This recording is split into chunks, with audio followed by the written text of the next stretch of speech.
और अगर सीबीटी 2 ही लेना है तो साथ में इंटरव्यू भी जोड़ दो, वाइवा भी जोड़ दो, आप पूरा थियोरेटिकल प्रैक्टिकल सारा अपने सामने में ही करा लो। साथियों नमस्कार, और उम्मीद है आप सभी अच्छे होंगे। अभी आपको एक पेपर कटिंग दिखाना चाहेंगे, और आप सभी समझते हैं, जो बड़े बुजुर्ग हैं, जो पुरानी पीढ़ी के लोग हैं, कहीं ना कहीं अखबार की बातें जो होती है वो सच होती है, कई लोग समझते हैं। लेकिन अब वो दौर आ गया है जहां पे अखबार जो है वो आप कह सकते हो कि बिना अनुभव के भी लोग चला रहे हैं, और जिस तरह की भ्रम मतलब मार्केट में फैलाई जा रही है, कहीं ना कहीं उस हिसाब से आप कह सकते हो कि एक नैरेटिव ऐसा तैयार हो रहा है कि अब सिर्फ और सिर्फ झूठों पे दुनिया टिकी हुई रहेगी। और जो अखबार में न्यूज मिली है उसके हिसाब से ये कहा जा रहा है कि ग्रुप डी लेवल 1 जैसे पदों के लिए अब सीबीटी 1 के बाद सीबीटी 2 भी होगी। और साथ में मेरे मित्र, जब सीबीटी 2 ये लिख ही दिया है तो एक इंटरव्यू लेने में क्या दिक्कत है, यो ले लेता। इससे पहले इस बात पर रेलवे काफी बड़ा बवाल झेल चुकी है, और कहीं ना कहीं रेलवे जो है अब फिर उसी मंशा के अनुरूप चलने का कार्य कर रही है। आप कहेंगे गुरुजी ऐसा क्या हो गया, तो ये आपका दैनिक भास्कर है और आज का न्यूज है, जरा सा इस पे गौर फरमाइएगा। इसमें कहा जा रहा है कि आरआरबी ने न्यूनतम शैक्षणिक योग्यता मानदंडों में दी छूट, बिना आईटीआई वाले 10वीं पास युवाओं को रेलवे ग्रुप डी में नौकरी का अवसर। ध्यान दीजिएगा, कहा जा रहा है पटना आईटीआई के बिना 10वीं पास युवाओं को ग्रुप डी में अवसर देने के लिए रेलवे भर्ती बोर्ड ने न्यूनतम शैक्षणिक योग्यता मानदंडों में छूट दे दी है। मतलब क्या हुआ कि हम लोग भीख मांग रहे थे और हमें एक भीख दे दी गई है, जबकि रेलवे को यह बात अच्छे तरीके से मालूम है, हमारे रेल मंत्री साहब को अच्छे तरीके से मालूम है। जिस वक्त रेल मंत्री चेंज हुआ था, जिस वक्त पीयूष गोयल साहब थे, उस वक्त उन्होंने जो नोटिफिकेशन निकाली थी 2022 के परीक्षा के लिए, उसमें इन्होंने ये तिलमिलाना करा था, सीबीटी 2 भी करा था वहां पे, और साथ में उन्होंने ये भी नोटिफाई करा था कि आगे की भर्ती के लिए हम लोग आईटीआई जो है वो टेक्निकल पोस्ट के लिए रखेंगे।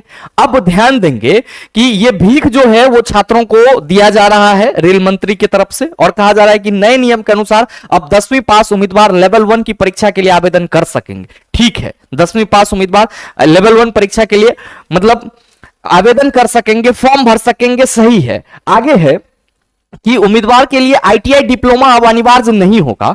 तो मेरे मित्र, फिर रेलवे को क्या जरूरत थी इससे पहले टेक्निकल पदों पे आईटीआई की बात करने की?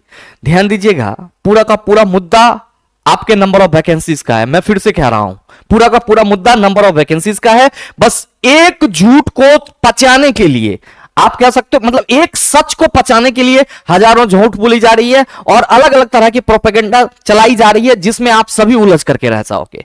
यहां पे कहा जा रहा है कि इससे पहले तकनीकी विभागों के लिए आवेदन के लिए 10वीं पास होने के साथ ही राष्ट्रीय व्यावसायिक प्रशिक्षण परिषद एनसीबीटी द्वारा दिया गया राष्ट्रीय शिक्षुता प्रमाण एनएससी या आईटीआई डिप्लोमा अनिवार्य था। यहां पे ये खुद कह रहे हैं, रेलवे खुद कह रही है कि इससे पहले टेक्निकल पदों के लिए जो 10वीं पास के साथ आईटीआई भी अनिवार्य था, लेकिन बिना एनसीए आईटीआई डिप्लोमा वाले उम्मीदवार आवेदन नहीं कर सकते थे।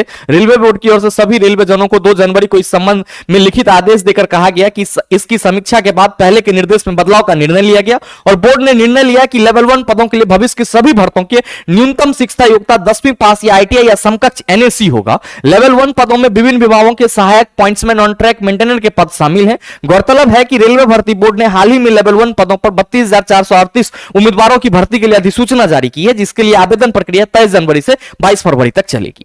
अब यहां पे जो कहा जा रहा है दैनिक भास्कर के द्वारा, जरा सा समझिएगा कि ग्रुप डी भर्ती में चयनित होने के लिए उम्मीदवार को कंप्यूटर बेस्ड टेस्ट सीबीटी 1 से गुजरना होगा। जो अभ्यर्थी इन परीक्षा में सफलता प्राप्त करेंगे वे भर्ती के अगले चरण की परीक्षा सीबीटी 2 में शामिल होंगे। तो दैनिक भास्कर भाई साहब को कहना चाहेंगे कि थोड़ा सा आप पीछे के इतिहास को भी देख लेते, और अभी तक रेलवे की तरफ से ऐसा कुछ ऑफिशियल नोटिफिकेशन जारी नहीं किया गया है जहां पे सीबीटी 2 की बात की जाए। और मतलब मेरे मित्र, ग्रुप डी जैसे एग्जाम में सीबीटी 2 का कोई महत्व ही नहीं है, और अगर सीबीटी 2 ही लेना है तो साथ में इंटरव्यू भी जोड़ दो, वाइवा भी जोड़ दो, आप पूरा थियोरेटिकल प्रैक्टिकल सारा अपने सामने में ही करा लो, क्योंकि सीबीटी 2 का तो यहां पे कोई मतलब ही नहीं है। और अगर रेलवे फिर से इस तरह की बातें करती है, एक तो पहले ही छात्रों को, शिक्षकों को आपस में लड़वाने का काम किया है कि हमारे पास इतनी वैकेंसी है और हम ड्रामा कर रहे हैं, हम नाटक कर रहे हैं, और सभी लोग अलग अलग तरीके से इसमें लगे हुए हैं। तो उस वैकेंसी के नंबर को छुपाने के लिए इतना का पूरा तिकड़मबाजी किया जा रहा है। और हमें लगता है कि अगर रेलवे ऑफिशियली अनाउंस करती है कि सीबीटी 2 ली जाएगी ग्रुप डी में, तो फिर रेलवे जो है वो बहुत बड़ी यहां पे भूल करेगी। रेलवे की तरफ से ये बहुत बड़ी चूक होगी, आप इस तरह से समझ सकते हो। हालांकि सभी टीचर, सभी शिक्षक मिल करके ये जरूर कह रहे हैं कि जो आपकी वैकेंसी है वो आपका बढ़ना चाहिए, साथ में जो है आपका आईटीआई के लिए टेक्निकल पोस्ट जो है वहां पे लागू हो, बाद बाकी 10th के बच्चों को भी बराबर का मौका मिले। सभी लोगों की यही मनसा है और लोग इस पे काम भी कर रहे हैं। रात में भी हम लोगों की लगभग 1-1.5 घंटा के आसपास मीटिंग चली है और बहुत ही जल्द हम लोग 9 तारीख को वैकेंसी बढ़ाने और टेक्निकल पदों पे आईटीआई हो और साथ ही साथ 10th के जो छात्र हैं उनको भी बराबर का मौका मिले, इसके लिए हम लोग ट्विटर कैंपेन भी करने वाले हैं। तो मेरे मित्र, अगर सीबीटी 2 की कोई ऑफिशियल नोटिफिकेशन आती है तो आप सभी ये पूरी तरीके से आश्वस्त रहेंगे कि सीबीटी 2 ग्रुप डी के लिए सर उपयुक्त नहीं होगा, मतलब किसी भी तरीके से, और ना ही बच्चे इसको एक्सेप्ट कर पाएंगे। फिर रेलवे जो है वो झेल पाएगी कि हम कर क्या रहे हैं और हो क्या रहा है। और कहीं ना कहीं दैनिक भास्कर के जो संपादक हैं उनसे भी मैं यही कहना चाहूंगा कि सर थोड़ा सा नोटिफिकेशन वगैरह अगर आप देख करके चीजों को यहां पे लाएंगे तो हमें लगता है कि वो आम जनमानस के लिए ज्यादा संतुष्टिदायक होगा और ज्यादा आप कह सकते हो कि ऑनेस्टली न्यूज होगा। क्योंकि इस तरह की बातें जो है फिर अभी तो सर पूरा व्हाट्सएप भरा है, फिर हो सकता है बच्चे कमेंट करेंगे गुरुजी सीबीटी 2 लागू हो गया। मेरे भाई, मैं आपको बताना चाहूंगा कि ये एक तरह से आप कह सकते हो पेपर की भूल है। अगर पेपर की भूल नहीं है सर, रेलवे में अगर इस तरह की बातें चल रही है तो कहीं ना कहीं मेरे मित्र सीबीटी 2 लागू होगा, इसके लिए भी आपको तैयार रहना होगा। तो उम्मीद करते हैं कि हमारी बातों को समझ पाए होंगे। और अगर रेलवे सीबीटी 2 लागू होती है तो साथ में मैंने जैसे बताया आपको इंटरव्यू, भाईवा सब ले ले, ये हद है यार। बाद बाकी आपकी क्या राय है मेरे मित्र, कमेंट करके जरूर बताइएगा। मिलते हैं फिर अगले वीडियो सेशन में, तब तक के लिए best of luck, thank you, have a nice day.